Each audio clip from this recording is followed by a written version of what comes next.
celebration. Thank you also for being here. It is a wonderful occasion. A lot we will discuss today, a lot we will learn, and it's exciting to be here. My name is Dora Stitt. I am a member of Phoenix Historical Society. If you are not a member, there is room at the table for you. We meet every second Saturday of the month at the Quigley's building at 11 a.m. So whenever you're interested and you'd like to join us, please come. We're always looking for new members. We're going to start the program. We have a lot to share with you. We have several different participants up here. So I am not going to tarry in my position as your mistress of ceremony. We will be celebrating our 6th marker that the Phoenix Historical Society has been able to research and bring to the citizens of Edgecombe County. We have so much rich history in Edgecombe County, even reaches to Washington County. And in March, on March 31st, we were able to celebrate a marker that was erected and unveiled on March 31st there about the slave sacrifices life, helping the Union soldiers for the Civil War. Today, we're recognizing once again the life of a slave named Will. We're here. I'm not going to tell the story. I want to tell the story, but there are others who've been charged with that purpose. But the United States is known as the land of laws. And in those laws, in 1834, a law was passed that gave slaves the right to defend their lives. And Will benefited from the passing of that law, and his life was spared in the confrontation he had with the police. So we have to celebrate today the evolution of lawmaking in the United States of America, because we continue to evolve. And these laws evolve as we do. So welcome to all of you. At this time, invocation will be given to us by Minister Maddie Spike. To God be the glory for all the great things he does. I would like to say good evening to everybody. Let us pray. Our Father which art in heaven, hallowed be thy holy name. Oh, Heavenly Father, we just want to thank you for sitting high and looking low down on us. Oh, Heavenly Father, we just want to thank you for this day. Yes. Oh, Heavenly Father, we just want to thank you for this day, because this is a day that you made. Yes. And this is a day that you have let us see. Oh, Heavenly Father, we just want to thank you and give you all the glory and all the praise. In Jesus' name, I do pray. Amen. Amen.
are his pals.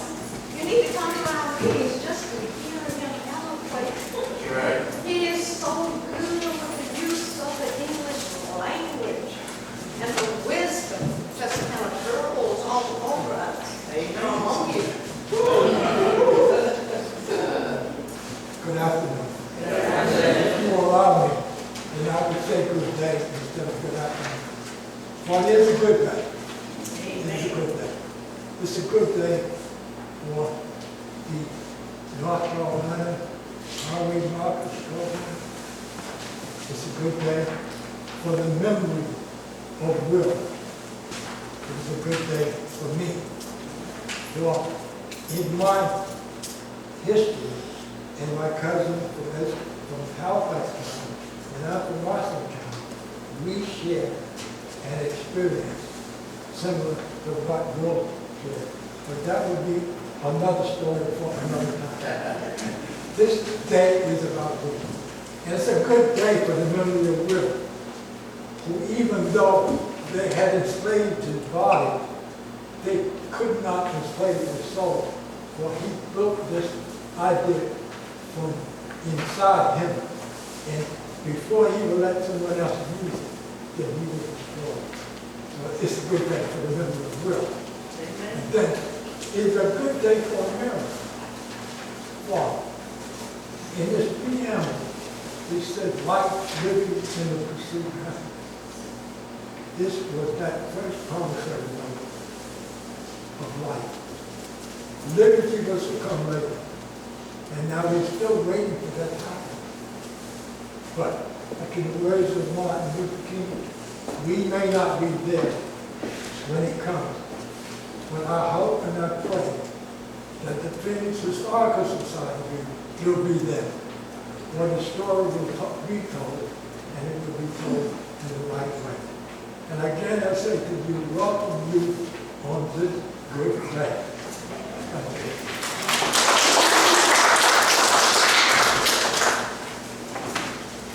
Now, another cherished member of Phoenix Historical Society and one of the original founders, and a historian who keeps finding this history and unveiling it for us. Edgecombe County, the beautiful stories in Edgecombe County, leave it to this man to unveil and tell them. Jim Rent. All right. Amen. Good afternoon, everybody. Good afternoon. Glad y'all can make it out here. As Brother Clarence Powell said, we're here today to remember Will. We were first introduced to Will by Dr. Robert Hinton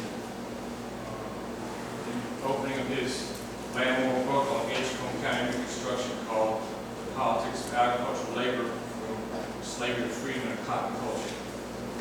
And when he came and spoke with us here in 2001, Dr. Hinton said, the African American experience in Edgecombe County has been defined by the struggle from slavery to freedom, which began at almost the same moment that enslaved Africans were introduced to this area to provide labor. This story of Will is a story in that side of the struggle from slavery to freedom here. In 1892, News Observer article said this: time was when Edgecombe, at the point of agricultural wealth and importance, stood first among the counties of the state. Before the Civil War, Edgecombe worked more slaves and worked them harder, they say, than any of her sister counties. The entire county then was one unbroken cotton field.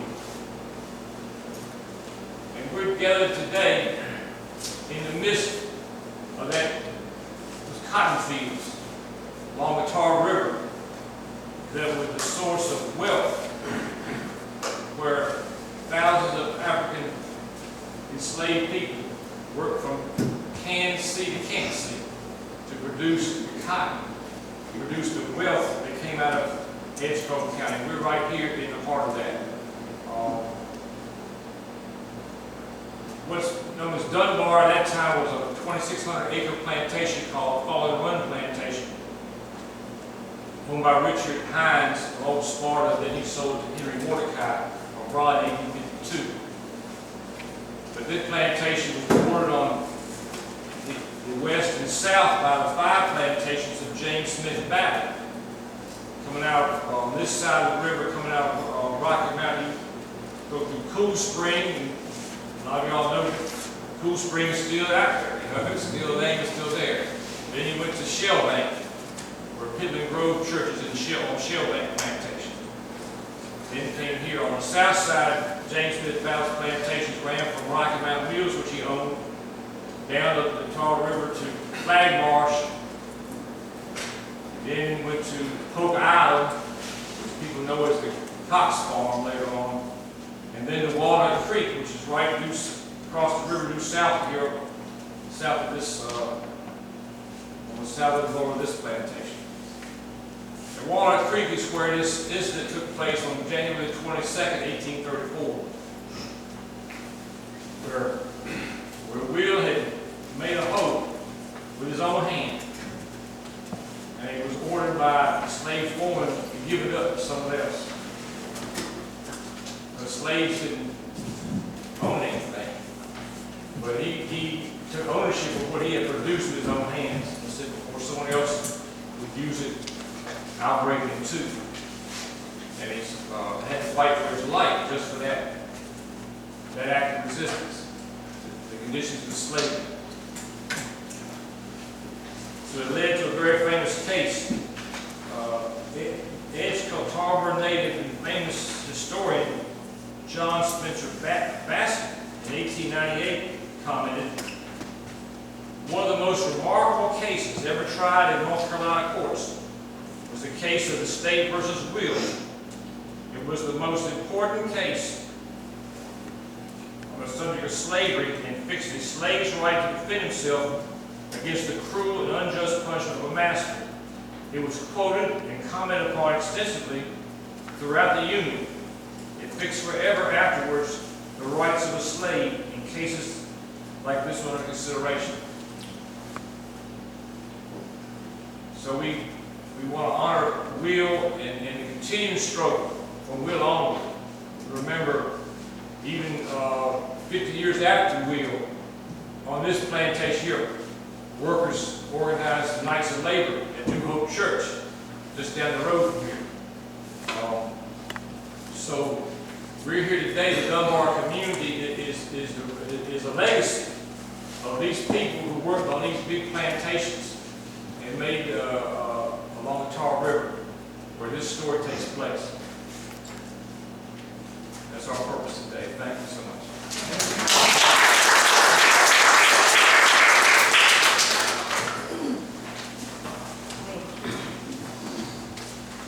And next, we're going to have 3 different greetings. First, from Mr. Bridges, right here at Dunbar Community Center. Following him will be Sister Evelyn Powell. Did she ever come in? If not, the chairman of our county commissioners, Leonard Wiggins, will be speaking in her stead. And following him will be G.K. Butterfield is not able to be with us, but Mrs. Moss will be reading the proclamation that he did sing for today. So I'm asking you all to come up, and as you come up, y'all in this audience, you think about Will. Amen. You think about that slave who found that perfect piece of wood and shaved it for his hoe.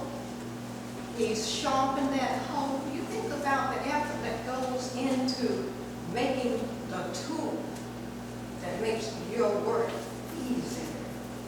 At this time, come on up, Mr. Bridges. Good afternoon. Good afternoon. I greet you first in the name of my Lord and Savior Jesus Christ. I greet you second, the Dunbar community. I greet you third, for Edgecombe County. And we, to go with what Mr. Warren said, and Ms. Steele, having that hope, a lot of us, I don't know how many of you really work on the farm. But we work from Kansas City to Kansas City, anytime. And I'm probably a lot younger than a lot of you. But I know what I had been through. And for Will to go through what he went through, and I knew I had a hold of my dad, sharp, shaved down, so that he could reach out when he put that hold down, how to grab that grass or that weed and pull it up. It was special skills. And he endured that, and when I had my children, we were cutting grass somewhere. And one of them left my husband somewhere. And I haven't seen it since. There was a valuable piece, and I noticed since we started talking about Will, and I would go around and I try to find that perfect hope, but you can't find it. You can find rakes, you can find shelter, you can find the bush hog, but it's hard to find a good HOE now. I greet you in the name of Dunbar, and we're glad everybody, we got a few Dunbar residents here today. Will y'all please stand right quick?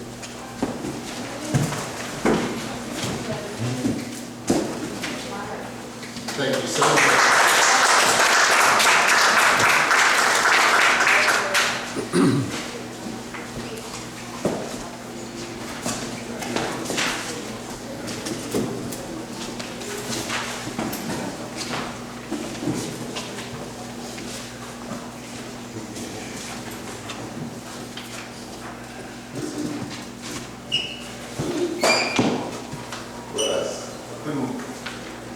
Good day.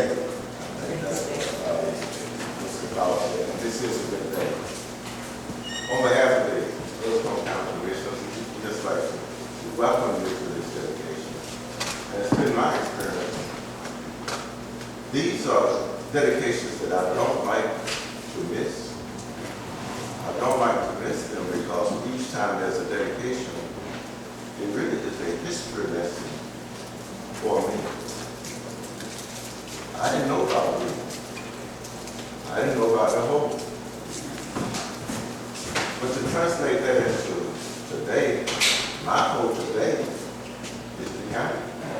That's my hope. And I want everybody here to join me with this hope. That is to help us make our county a much better county, that we can live the life that will put his life on the line to help us live. There are a lot of potential things on the horizon for those that live in this county. And if we take possession, and if we use those rights that we're given, and the power that we're given, and use those of us that are elected to do that for you, you make us do that for you. Help us to give better support by asking your permission to the Phoenix Historical Society. This is an organization that's worth having. When you can get me up on Saturday and come to a dedication that is worth. And I just, on behalf of all of our county commissioners who support this, I just want to congratulate the officers and the members for helping bringing this history alive for those of us in this county. Continue to do good. Thank you.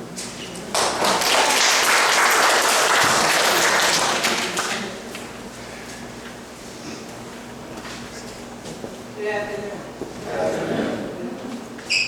We're sorry that Congressman Lovefield could not be with us today, but we have an honor to receive a proclamation from his office recognizing the dedication of the North Carolina Highway Historical Memorial, honoring the landmark state Supreme Court case, Will versus State versus Will. And this is dated June 9, 2017, Edgecombe County, North Carolina. And I'll read the proclamation.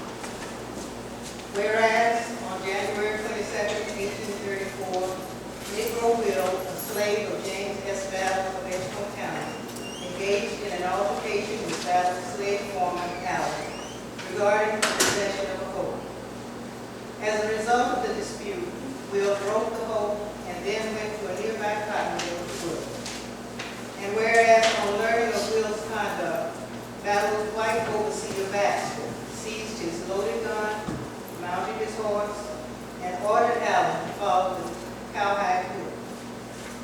accosted by Baxter, Will attempted to run away, whereupon Baxter shot Will in the back. A wounded Will continued to flee, but was intercepted by Baxter. And whereas in the ensuing struggle, Will delivered a fatal knife wound to Baxter's arm. The Edgecombe County Superior Court found Will guilty of murder in the first degree and sentenced him to death.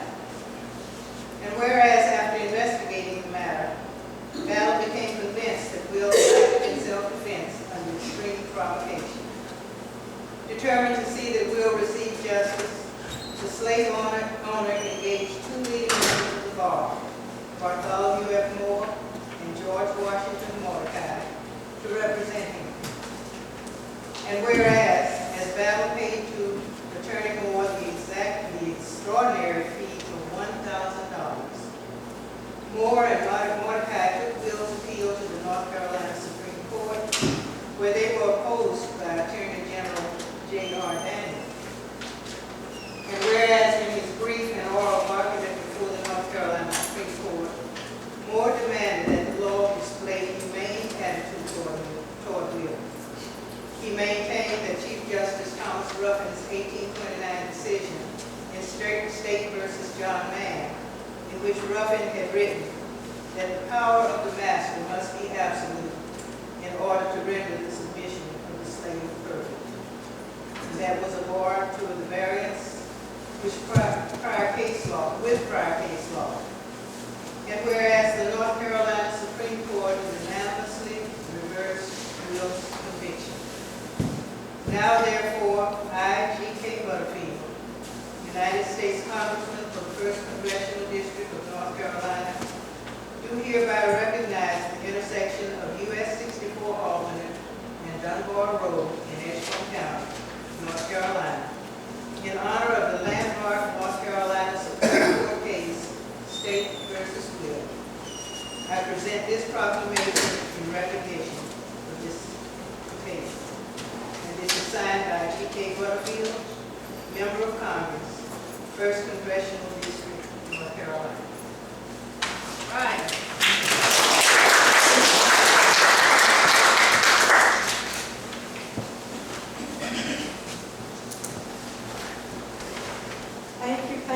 Thank you. Before I go on, let me announce that it was okay for you all to come here and use the bathroom. If you don't want to come here this way, there's a bathroom in the multi-purpose room.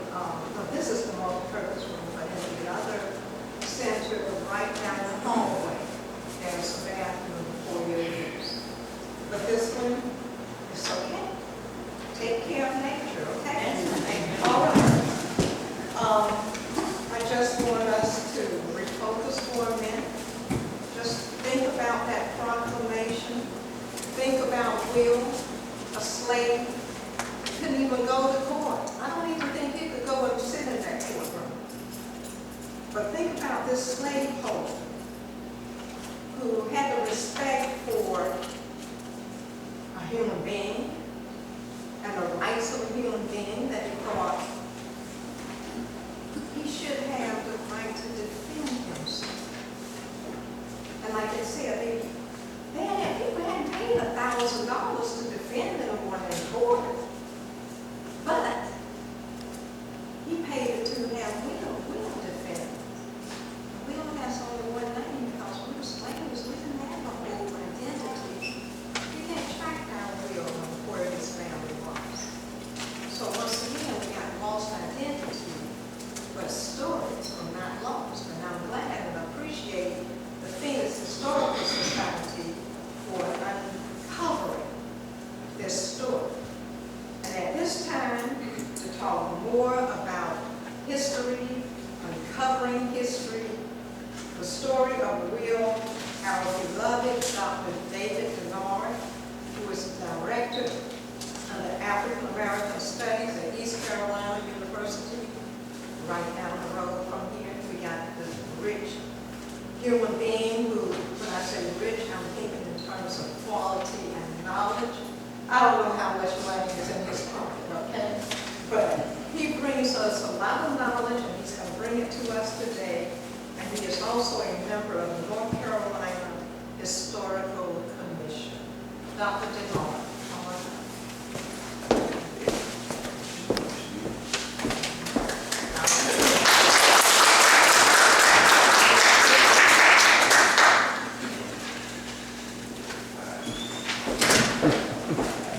Now, my little prop here.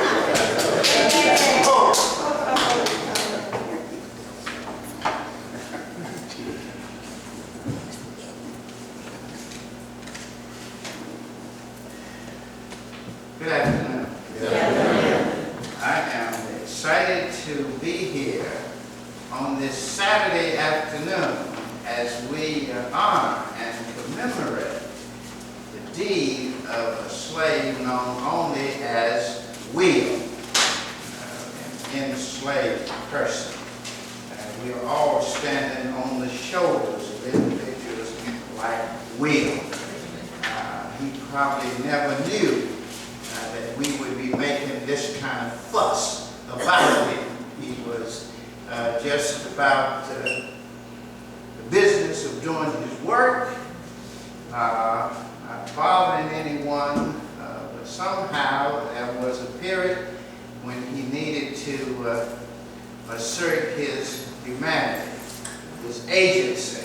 Now, I want to begin at the outset and say congratulations to Jim and all of the members of the Phoenix Historical Society for the excellent work that you are doing. Okay?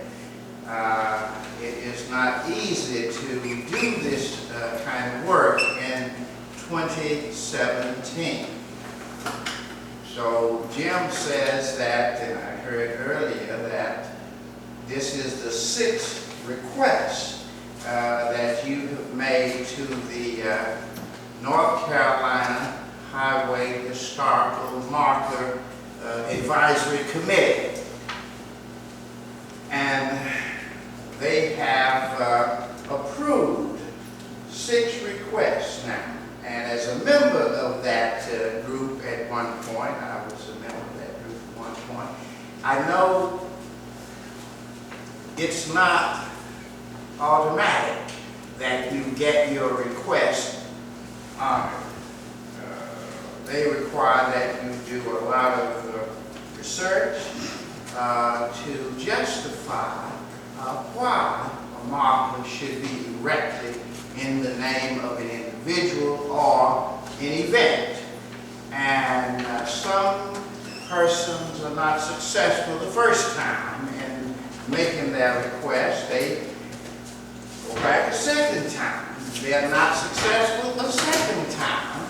And they may end up at the North Carolina Historical Commission, where they will appeal their case and say, we want you all to reconsider what this committee didn't do. We had a case like that not long ago. I'm on the North Carolina Historical Commission.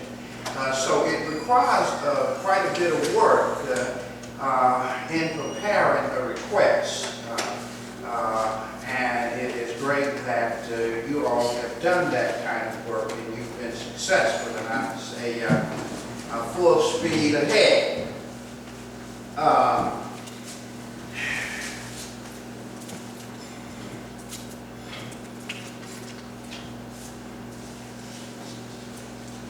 We often talk about these markers as history on a stick,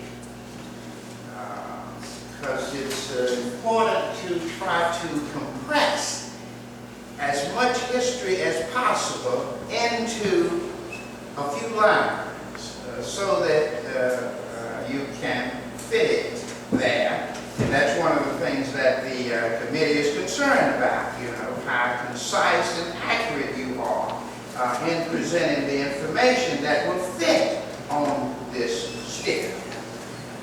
So I want to ask you all a question to consider. And I'll come back to it in a minute. But when you look at this marker, this history on a stick, what do you see? I'll come back and get your response to that. But what I want to do is make a comment or so about the evolution of the study of American slavery during the last 40 years as a kind of context for understanding will, the statement will.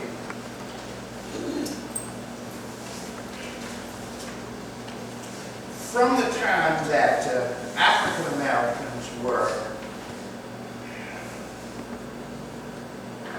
captured on the coast of Africa and brought to the Americas, scattered across the Americas, they fought for their humanity. They fought for their personhood. They fought for their names. They fought to try to say to the world that we are human beings. We're not slaves.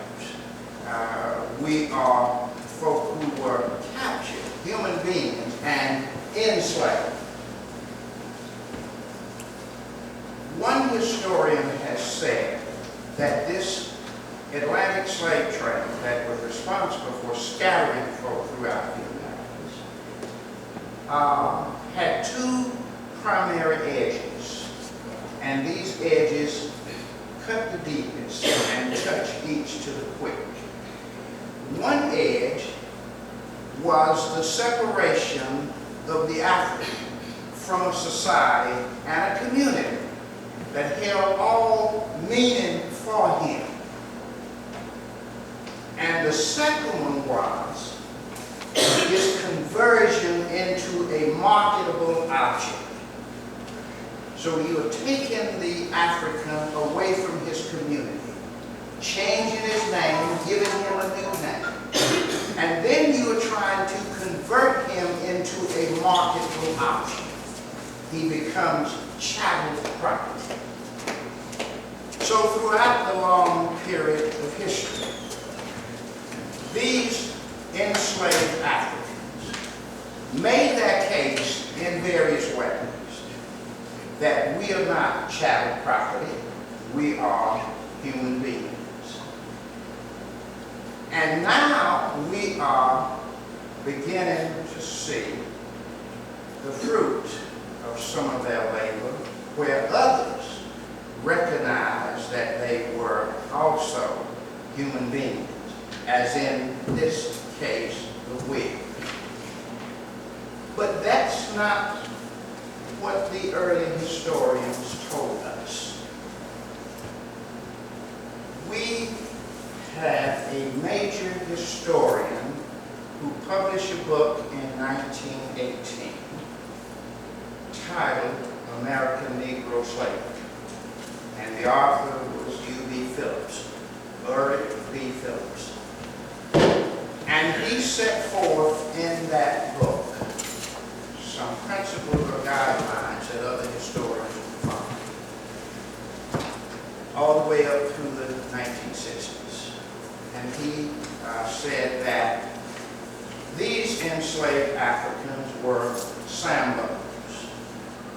And his composite sketch of a Sambo was a person who was docile, happy, contented with his life, and always looking up to his master for guidance. He was like an overgrown child. So that became the thesis, the Sambo thesis that we would use to study slavery from 1918 all the way up to the 1960s. 1954, 56, Kenneth Stanton wrote a book titled The Peculiar Institution, and called into question that Sambo thesis. he looked at much of the evidence that U.B. Phillips had looked at and came away with some different conclusions. He found overall that these enslaved folk represented a troublesome property. They were not always happy with their lot. It was revealed in the runaway ads that were printed in the newspapers. It was revealed in the papers left by slave owners that they set fields afire, they broke tools, they committed individual acts of resistance, collective acts of resistance. But that information was ignored for the most part by folks like U.B. Phillips. And we have a version of slavery that was written from the planner's perspective, the master's perspective, not the enslaved's perspective. And the story of the slave really didn't enter the historiography in a significant way until 1972, when John W. Blassingame published a book titled The Slave Community. And this book, the subtitle was Plantation Life in the Antebellum South. And Blassingame looked at slavery from a three-pronged perspective. From the point of view of the slaveholders, from the point of view of the enslaved, and from the point of view of outside observers, folk who traveled to the South, from the North and from Europe, and made their comments about what they observed. And from that evidence, he was the first scholar to make full use of more than 100 narratives that had been written by enslaved folk, where they told their own stories, like Frederick Douglass's narrative. But that information had been virtually ignored. So Blassingame said, slaves not only were not docile, but they created a community. And in that community, they developed heroes that were the individuals that they raised up, and didn't necessarily accept the heroes that were thrown up by the planters, such as Allen in this story. Allen was the slave foreman. He worked for the master, James Back, and he was under the supervision of Richard Baxter. So he had to carry out the wishes of those individuals. And enslaved folk did not always accept those individuals as their heroes and sheroes. But they turned to folk like conjurers, preachers, midwives, or even individuals such as Will, who represented their interests and their concerns. So, in 72, 73, 74, 1972, 73, 74, we started talking about the slave community. Communities that enslaved folk created with cot, with kitchens, low, because that's where we started soul food, you know, the way we prepare food in our kitchens. Not necessarily the same way we prepare food in the big house. You know? So if you looked at studies like historian named Eugene Genovese, who wrote a book titled Roll, Jordan, Roll, The World the Slaves Made. He would talk about kitchens high and kitchens low, and how African Americans behave in their own community. And that's what we've been focusing on since the 70s. And looking at slavery from that perspective has made the journey and the study very exciting. Why? Because enslaved folk are viewed there as actors and actresses in their own rights. This is where we come up with this concept known as agency.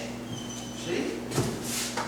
Where it became clear that, based on the evidence left by enslaved folk, they did not always do what they were told to do by the master. They did not always stay on the plantation just because he said, don't run away, don't steal master's hogs, don't steal master's chickens. They developed a mindset of their own. And Blasingame set forth at least 3 personality types that you would find in this community of enslaved folk. One, you probably find some Sambos, those individuals who were determined to go along, to get along, to do whatever the master asked them to do and not create any problems. But on that same community, there were some Jacks.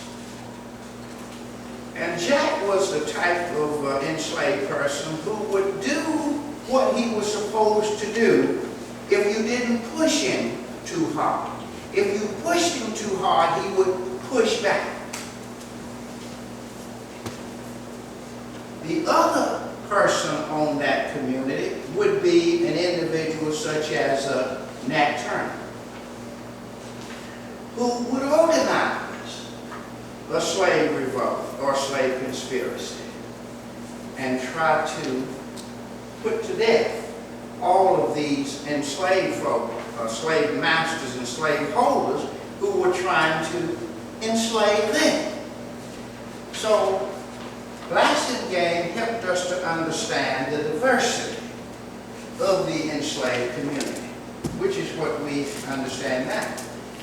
All folk, and I know when I play sports and I'm walking around on the yard at school and all of that, you know.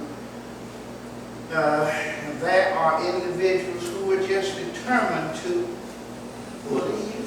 You know, you have to stand up to them. Okay? There are others who will do what they are told, and there are others just won't follow the rules for no one. They are their own persons. You can punish them, you can do whatever. They will say, like this elderly slave who went to his master at one point and said, "Master, you can sell me, you can whip me, you can kill me, I ain't caring which, but you can't make me work no more." They just carved out their own position. And masters do that in some cases. So we're going to ask later, who was we? The piece on agency, to highlight that, I want to read a few poems from a book titled The Gate. When I was in Northwestern in the 1970s, Chicago area, I met this person. I was working with her son, who was on the faculty at Northwestern University. She had prepared this book titled Big Gate. and pulled together some of the some verses that highlighted and reflected the mind of African Americans during slavery and after slavery. And I often use this when I am teaching my classes to give students some idea of the mindset of enslaved Africans. Because we've learned so much about slavery from the perspective of those who were not slaves themselves, what the owners said about enslaved folks. What do you think the enslaved folks said about the owners? Just like we talk about our bosses at points, we don't tell them to their faces, you know, what we think about them, but we may write some notes like Conan, you know. And so at the big gate, which is a metaphor for this place, away from the big house, you say some things about these individuals. The first one here is titled Let. Sure, slavery time was rough. On our plantation, tough. Old Mrs. was as poor as me, and both of us dipped snuff. She said, Mrs. ain't all that. And another one is titled The Witch. And this is rather descriptive of the master. He said, old master has got a pointed nose. He got a pointed chin. Ain't got no lips but just a slit. He looked like homemade sand. The cracks is crisscrossed on his neck, and he bald-headed too. He mad because he been white so long and still ain't well to do. He don't look like he human. You can't tell front from back. That man, he am so miserable, I believe he wish he blind.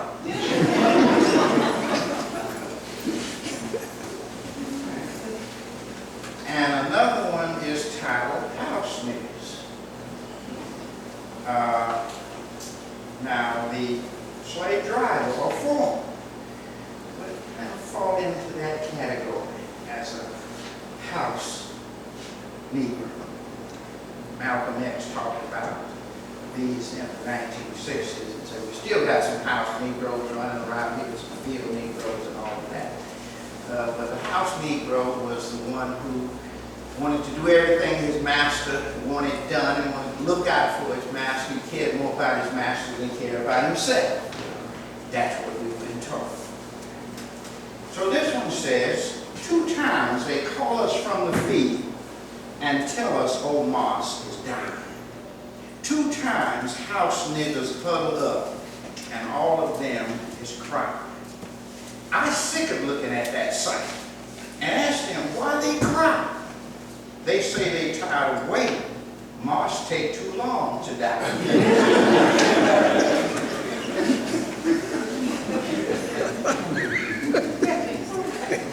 Lord help.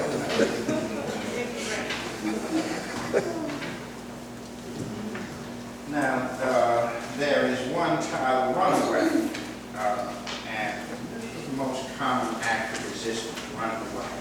Just run away to the woods, hide out for a day, necessarily to go north and leave, but every day you left the plantation, you could deprive the master of a day's work. You know? And there were chronic runaways. This one is titled Runaway. I run away from beating and just can't understand why a slave that get beat too can't tell no other man. I sulking in the bushes and climb up in a tree. I know a slave done told Moss exactly where I be. I's hungry and done got weak. Comb home would be a feast. I am ashamed Moss stalking me. I am the one, the beast. He am the one, the beast. He said he's stalking me, but he am the one that's lost. And the ones here Tarboro. This is similar to Will. Tarboro. I break the hoe. I break the plot. And here he comes, that help. I say right then unto myself, this a one-man rebellion. I stand foursquare and face old Moss. He called me crazy nigga.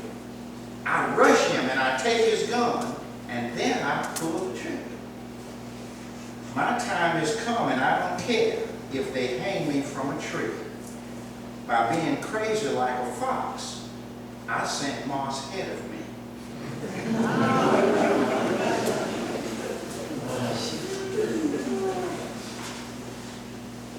Now, this one, you don't have to forgive me for this. We have some food back there, but this one is kind of sad. And it's like folk can do this, and folk who work in restaurants can do this now.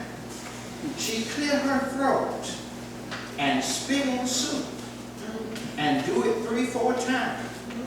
She throws some okra in the pot. That too will make a slime. Old Moss will slop it up like hog and say, Sally, by Jove, it's good.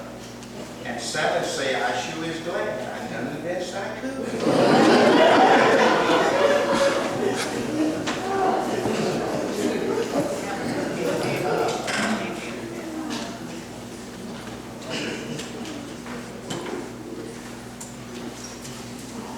Family or freedom. This one is titled Family or Freedom. Now we've learned from the records of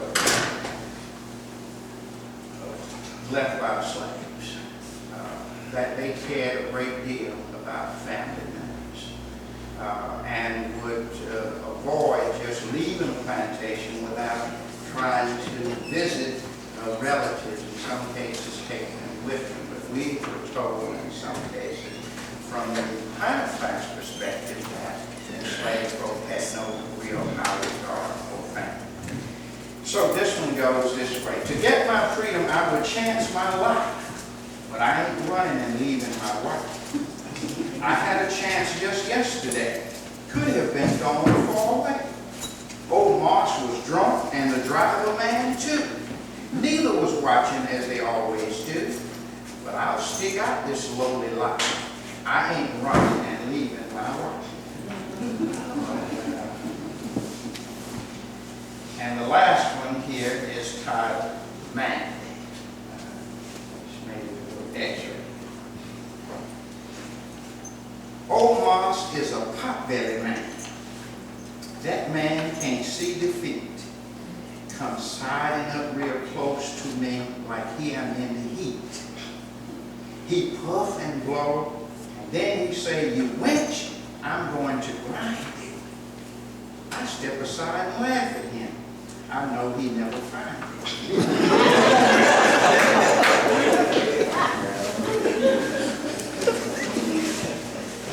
Now, that's what you can find in the records left by the enslaved.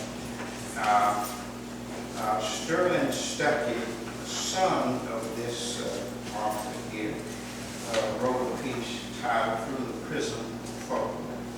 And he said it was through the folklore, through their music, through their songs, through their folk tales, that enslaved Africans managed to hold on to their humanity and avoid succumbing to the definition that the master sought to impose on them.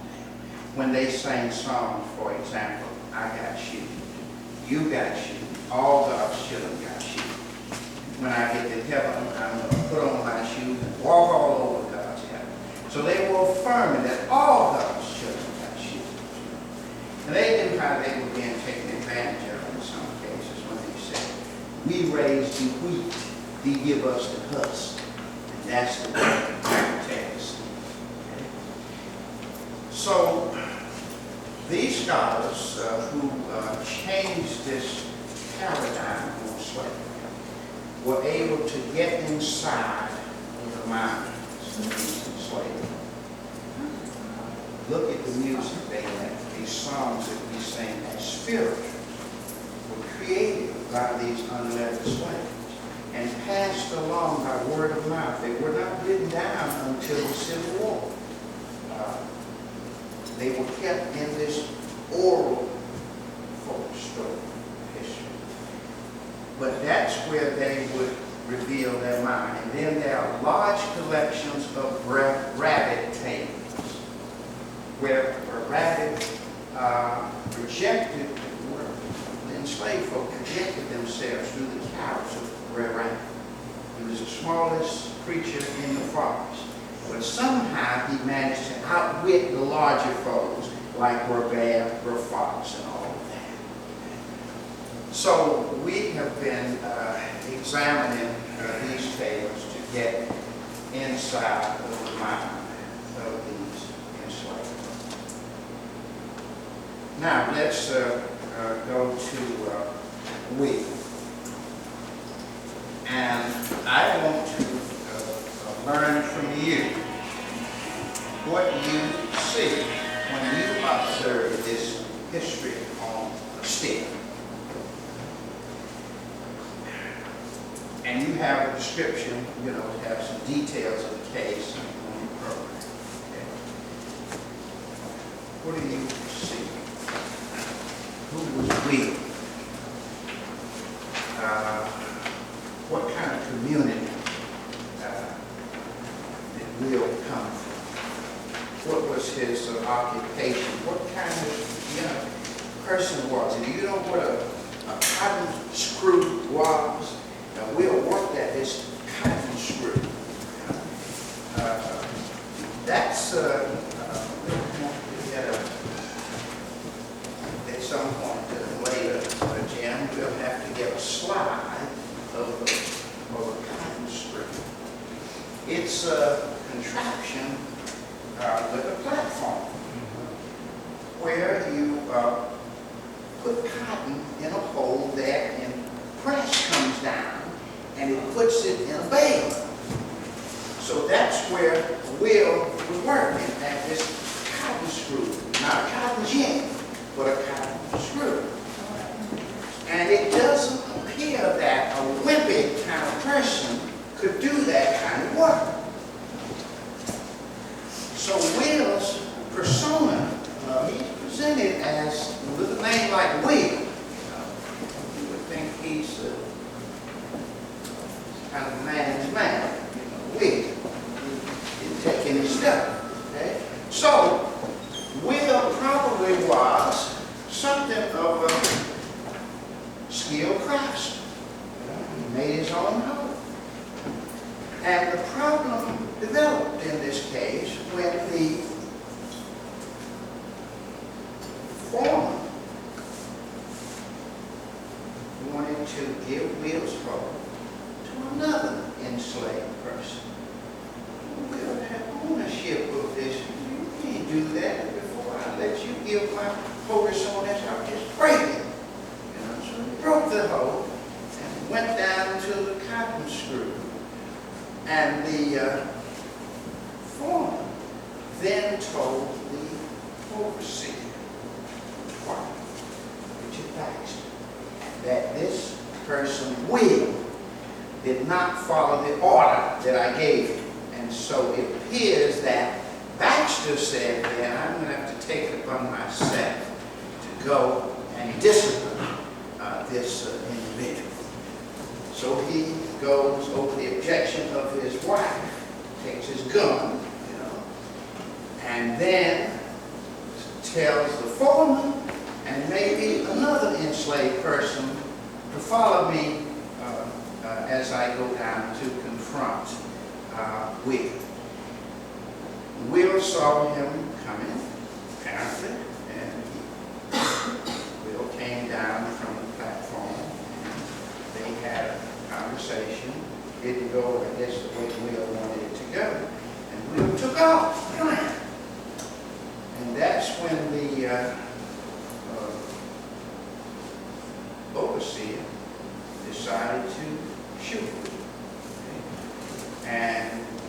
shot Will, but didn't totally subdue Will. And Will kept running. And he caught up with him later with these other two slaves, and they wanted to, I guess, subdue him. And Will pulled his knife, cutting that. Apparently accidentally struck the overseer, and the overseer led to death. And that's where the case then started. After the overseer died, Will had his day in court, and he was charged with murder, which was the typical verdict that you would think, the Edgecombe court. But for some reason, which we don't really know just now, Will's owner decided to pay $1,000 to two lawyers to defend him as he appealed that case. Why would this master invest that kind of money in an enslaved person? He could purchase another slave for that amount. We don't know enough about the relationship that Will had with his owner. We do not know enough about the relationship that James Ballard had with the overseer. We do know from all of the evidence on overseers that masters and overseers always had problems. There's tension between the overseers and the owners.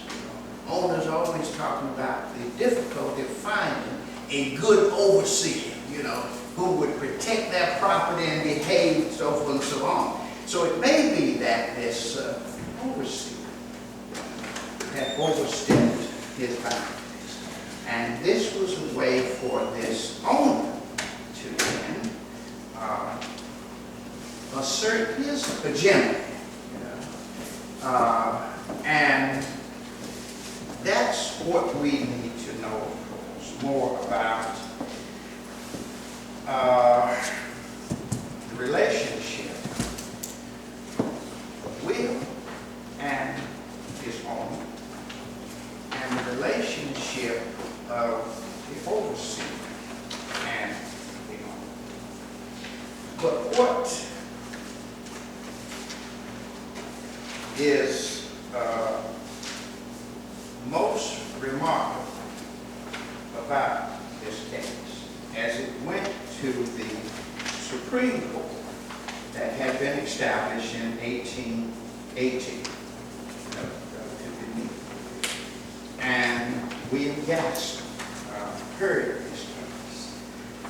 And when he said that this enslaved person is a human being with senses, with organs, with feelings, just like us. That was a radical departure from the ordinary way of thinking about enslavement.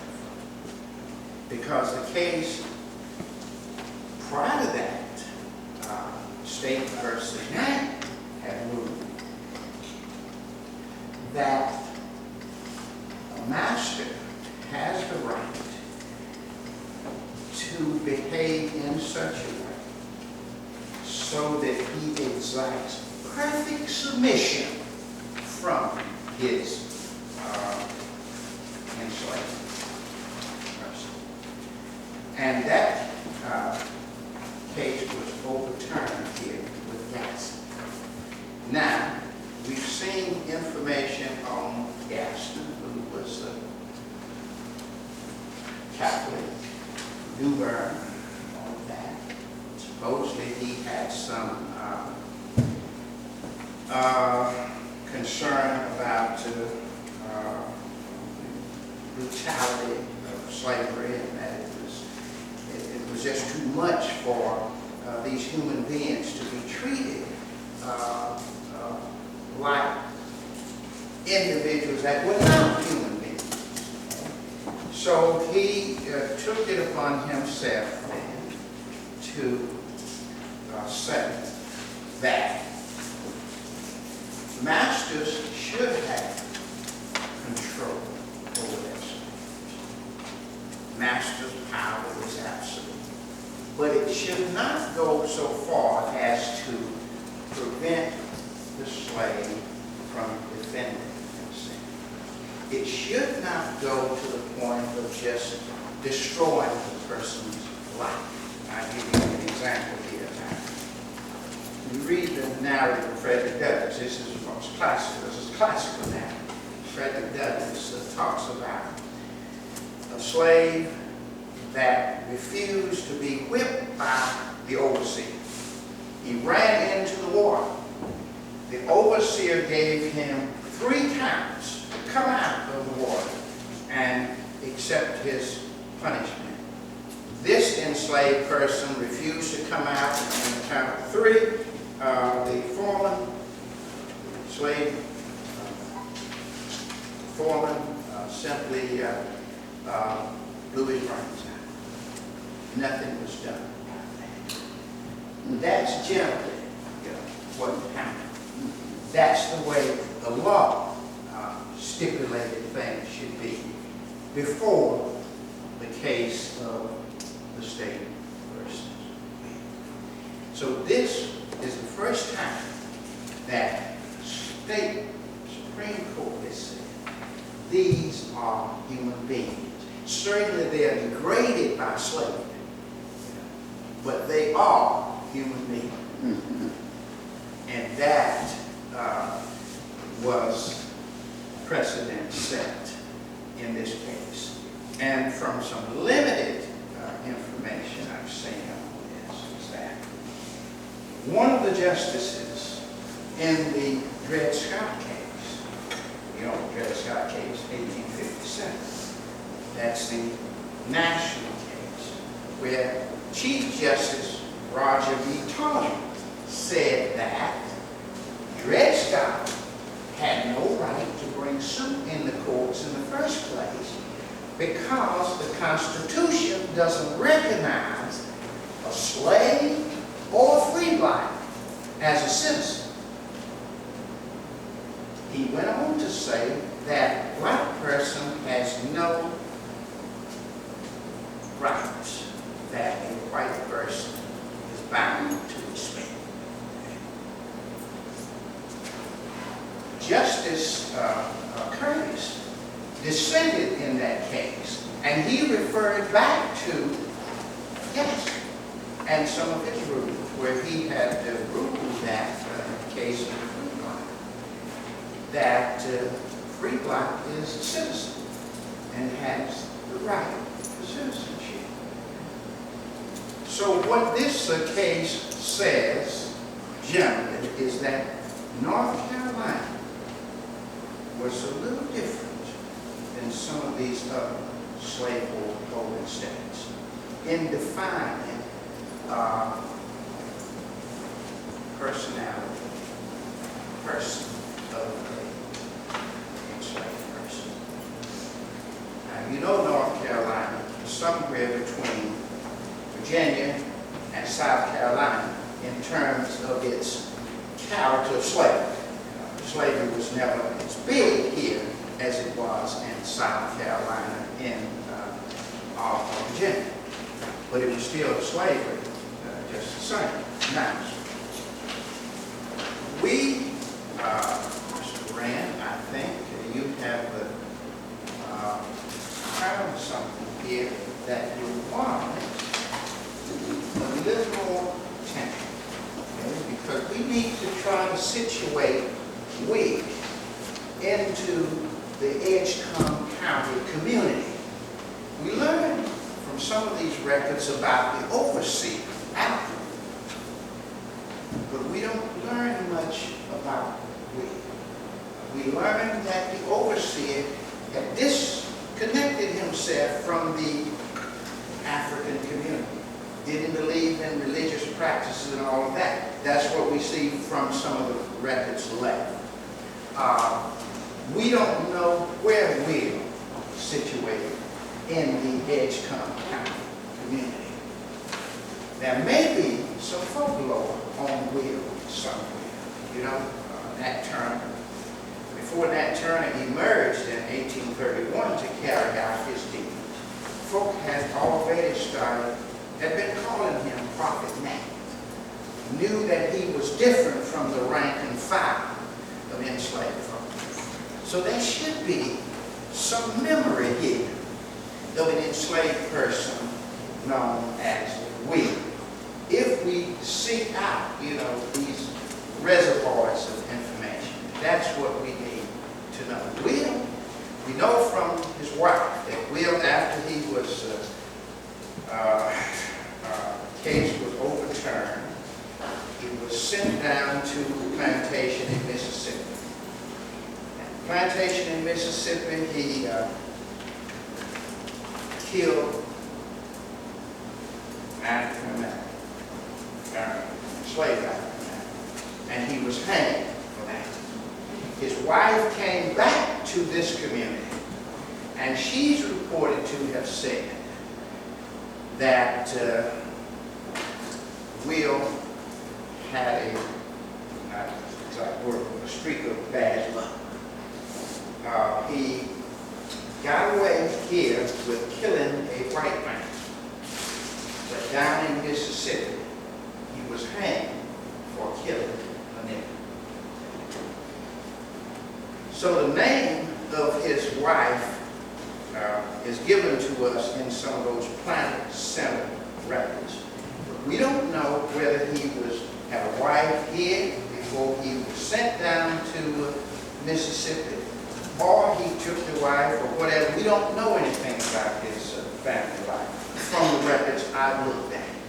And that's why I say it would be important to try to situate Will into the Edgecombe African American community, and not just have his story told in a limited way, in a sterile way for the most part, by folk who didn't understand the enslaved community or didn't even recognize the slave community. Now, this is the last thing I'll say on this.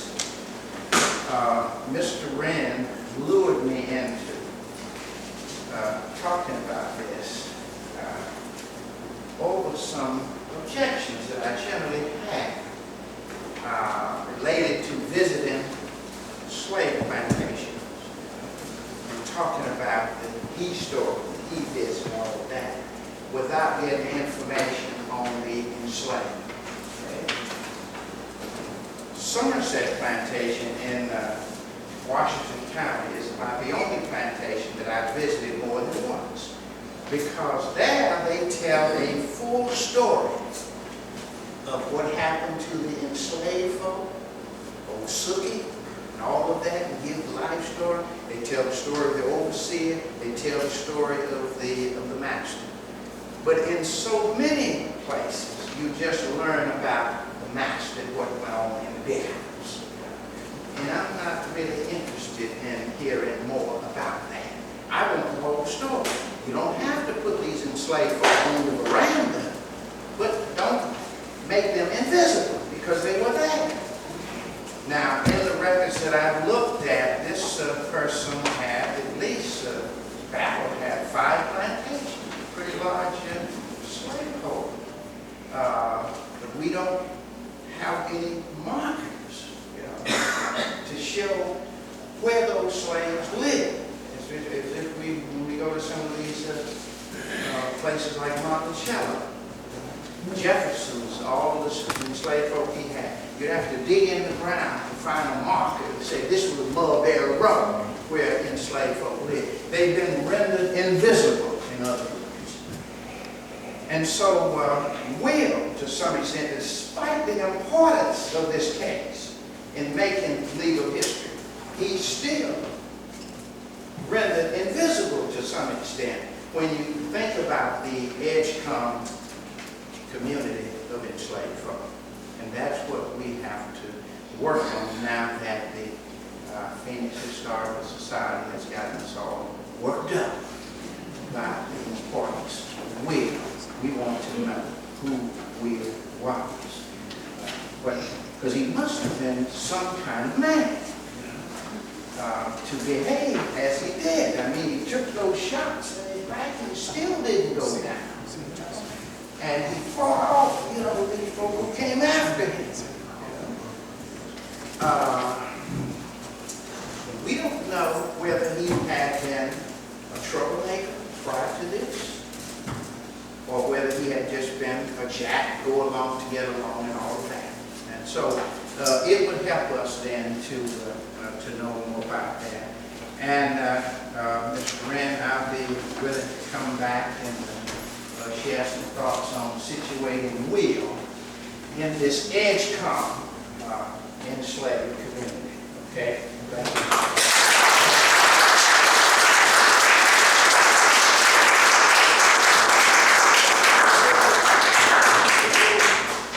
Gave us a lot of challenges on Will and how visible we had a large supply of slavery in this area.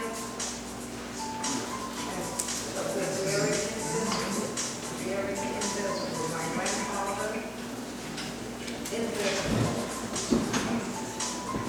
Slave cemetery, overgrown. You know it's somewhere, but can't find it anymore. At this time, we're going to bring up our friend, Mr. Michael Hill, who's been with us since the very formation of Phoenix Historical Society. Thank you, Doris. I'll speak briefly, and I'm hungry like you are. I want to talk a little, I'm grateful to be here inside in air conditioning. I have participated in events like this for 33 years, a number of them outside in the summer. And if you could imagine us standing in the corner of that field down there by that sign, I think David would have kept his remarks a little shorter. But I've been to two. We did one about E.E. Smith, the educator, down in Botanicus in Duplin County. People fainted that day. I want to share some news. In addition to working on these signs, I have research for archive and history. And we have two projects just starting up. This will be news to David. David oversees our work through his work on the commission. And it's pertinent to David's reference to agency. Blacks taking charge of their own destiny. One project relates to David Walker. David Walker is from Brunswick County, and he authored a very important book known as David Walker's Appeal, early in the 1800s. That time when he wrote a book published, he could move out of state, but his roots are there in Brunswick County. And we're going to do an exhibit about David Walker at our site in Brunswick Town, near where he was on a plantation there. Second name that we're pursuing is Golden Franks. Some of you may remember his name. Golden Franks was from Edenton. We have a historic site in Edenton. It's mostly about colonial history, but we have the prospect, through the goodwill of Franks' daughter, Goldie Franks Wells, of acquiring his house and making it part of the tour, the historic tour in Edenton. Not everything we do is African American history, of course, and I want to share with you about the next marker in this area. We're doing one in Rocky Mount later this year about Kay Kaiser. Old folks here will remember the name Kay Kaiser. He was from Rocky Mount, went to Carolina, and he was a band leader, hosted a radio and television show called the College of Musical Knowledge. But about these signs, just a few notes. These signs are made in Ohio. They're made of aluminum. They melt the ingots and press the letters in clay to form these signs. We have a website where you can find out more. There's an essay in the program that comes from that website. But the website covers all of our 1,600 markers, and I encourage you to look at that, ncmarkers.com.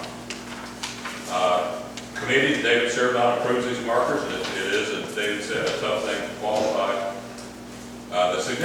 What sets our markers apart from other states are the big letters. The intent is if you pass it on the highway, you at least can read part of it. And there are 3-inch tall letters on these signs. The economy of space is important on these signs. I wrote this one, I've written about 400 of these. This one, we tried best as we could in about 25 words to say what was important about this legal case.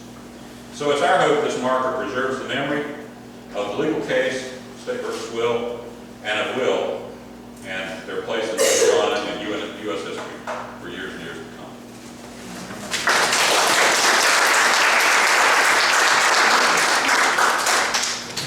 Thank you, thank you, thank you. I think it's good that our technology has even brought us to the point that we know that sign is not going to rust and decay in a short time, and it's going to be there preserved for years. Probably the greatest thing to it is a tractor turn. But I think the way it's situated in the corner of that field, it looks to be safe from that. Thank you, thank you, thank you. All right, at this time, I'm going to bring up my sister, who is the president of Phoenix Historical Society, for closing remarks. And before she comes up, thank you all for this. Thank you for Martha Society. Just thank you in general. Dr. Denard, thank you, because now we do need to find out more about Will, but also Will gave a voice to thousands of slaves who worked and were born right here in Richmond County. Ladies.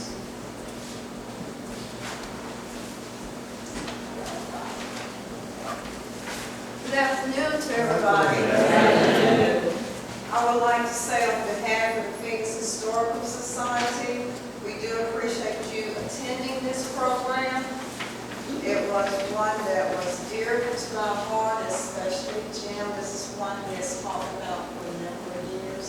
I do appreciate Dr. Denard for speaking on this subject and educating us. It's good to look back to know where your people, where your society, where your community used to work and live. If you don't look back, you will continue to do the same things over and over and over again and make the same mistakes. So our philosophy is to promote and discover and uncover your history.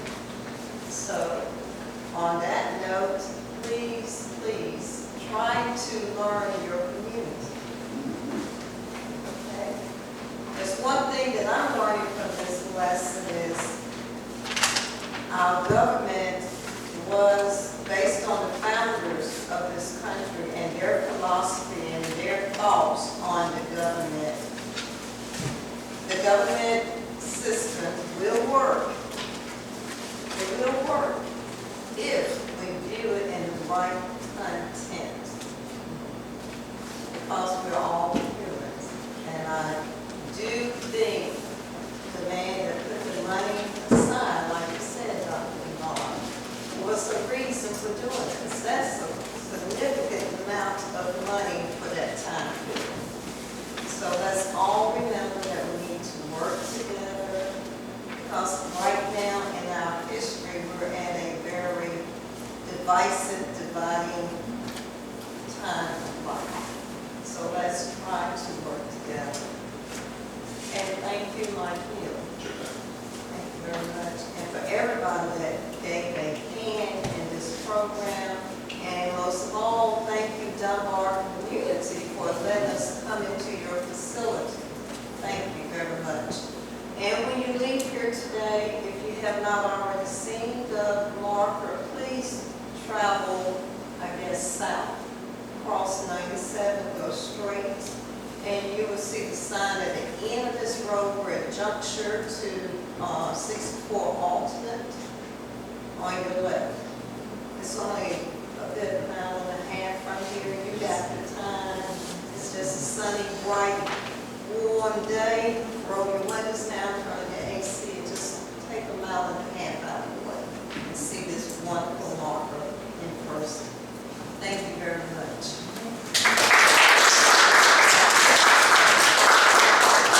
It's going to benefit me, because I always had trouble remembering exactly what road took me to Dunbar Community Center. Now I have my marker to keep me make the right turn. We're getting ready to close out our program. I want to tell you just a little bit more about Dunbar Community Center, because I don't want you to leave here without the history of this building. Dunbar Community Center started out as this is a donated building from Willoughby Funeral Home. It used to be their funeral home, but they donated it to Dunbar Community Center, and that is what you're standing. This is where we are. This is the land. This is here, but it used to be the Willoughby Funeral Home. And then when Senator Bob Martin was the senator on the Appropriations Committee, he gave a donation along with the Hilltop Family Foundation, which made it possible to build the multipurpose room onto it where the seniors come to have their breakfast and lunch and everything now. So history continues to evolve, and all of you can one day be a part. You never know what you're going to do to help contribute to the history of Edgecombe County. Just like, and what was your part, Henry? Battle paid $1,000 and changed the law of this land. You can do it too. Now we will close out with a benediction and praise, and it will be done by the Deacon Reverend Armstrong.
Master, let